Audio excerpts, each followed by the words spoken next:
Hi and welcome to this calculation exercise. Before watching this calculation exercise, I suggest you looking at the following videos: Investment Decision Rules 2, Time Value of Money 1, and Bond Valuation.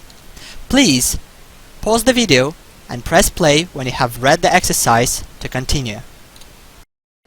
Hi and welcome.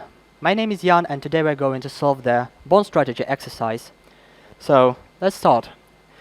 We're going to use two formulas: the formula of the future value, which is present value multiplied by the accrued interest, and the current price of the bond, which is the face value, do not confuse with the future value, divided by the 1 plus yield to maturity to the power of n, and here n is the time to maturity, do not confuse with the time in the future value formula. So, according to the exercise, we are at time 0, we are buying the bond at the yield of 3.22. So the first thing we would like to know, what is our cash flows, or cash outflows in this case, because we're buying the bond. And for this purpose, we're going to use the formula for the price of the bond. And I will write P0 to identify that this is the price of the bond at time 0. So we get the face value, which is 1,000 euros, divided by 1 plus yield to maturity, which is 3.22%,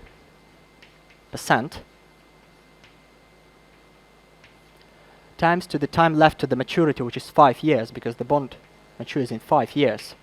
And we get that the price of the bond is equal to the 853.46 euros. So we can write here that at the time point 0, we have our cash outflow of 853.46.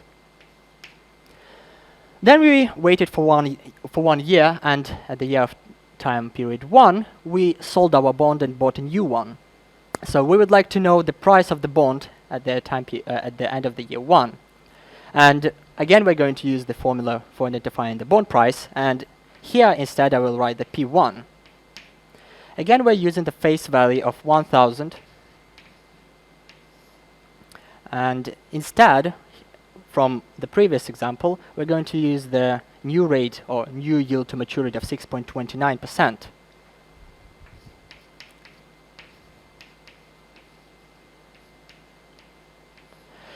However, here we're not going to use 5, we're going to use 4, because 1 year has passed and there is only 4 years left to maturity. And the price of the bond at the time period 1, at the end of the time period 1, will be equal to 783.48. So we can instantaneously write our cash flows and outflows on our timeline. So we sold our bond and we have plus 783.48, and then we instantaneously bought it, so reinvested all our funds in the new bond, which is also 5 years to maturity. A small notation here: the price of the new bond purchase will be a little bit different from the price we are reinvesting. You can recalculate it at your home, but in this particular case, we assume that it is possible to buy 1.5 bonds or 0.90 bonds. So you can actually divide the bond. So here we reinvest in all our funds, and we get the minus cash flow. So overall net cash flow in the time year 1 would be equal to 0. And then, during the next 5 years until the year 6, we did nothing. We just waited until it will mature. And the thing is that it's a 0 coupon bond, so you do not have any extra cash flows or outflows during these 4 years until the year 6, when you got repaid.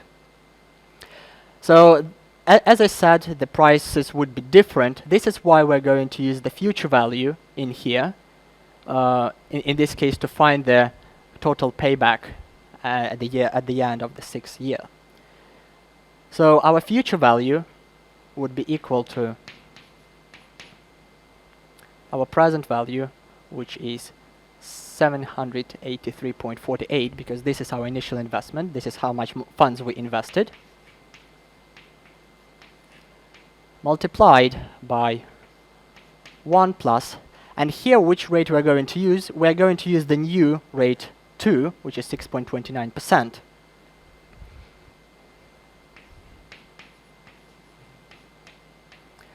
And to the power of the time of our investment.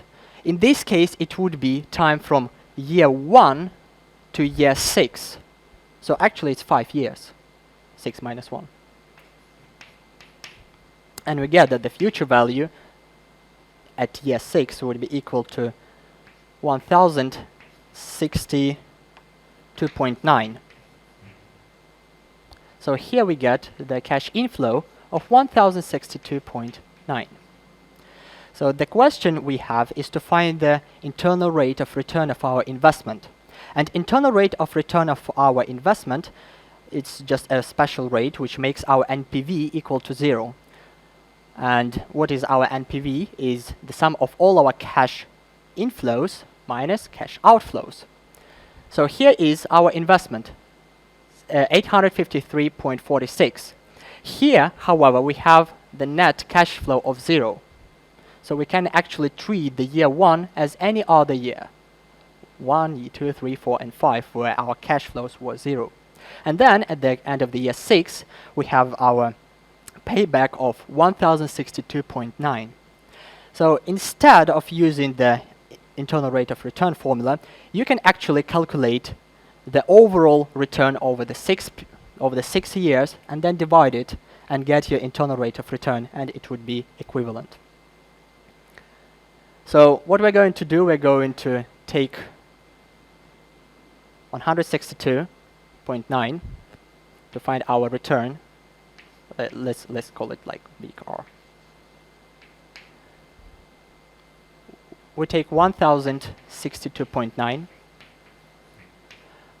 minus our initial investment, 853.46,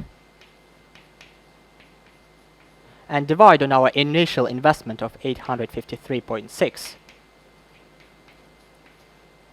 And we get that our overall return is equal to 1.245401. So what we're going to do now, well, we know that this is overall return, but we need to convert this into internal rate of return, or we have to denominate it into the yearly return.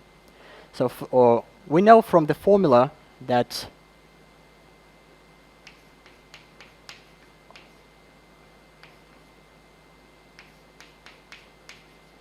this is our annual, or this is our effective overall, and this is our annual to the power of n. And this, in this case, RA, it would be our internal rate of return, because this is our yearly denominator of our return, of our effective return over the whole 6 years. So what we're going to do next, we're just going to rearrange the formulas into this, rearrange the values into the formula. I think I can use this one. So then we can just write that I will write the formula here again. 1 plus to the power. We have invested for the overall 6 years, so it would be to the power of 6. So first of all, we can take it to the root of the power of 6 each side, and it will not change anything.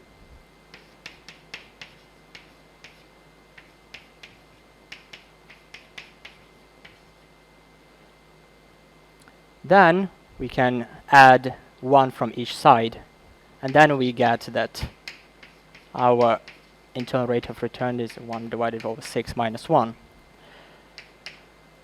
So 1 plus our effective rate is actually our return here, 124.5401. So we just plug it in our formula, 124.54 to the power of 1.16 minus 1, and it gives us the result of 3.73%. So that internal rate of our return, or internal rate of return, in this case would be 3.73. That's it for today. Thank you.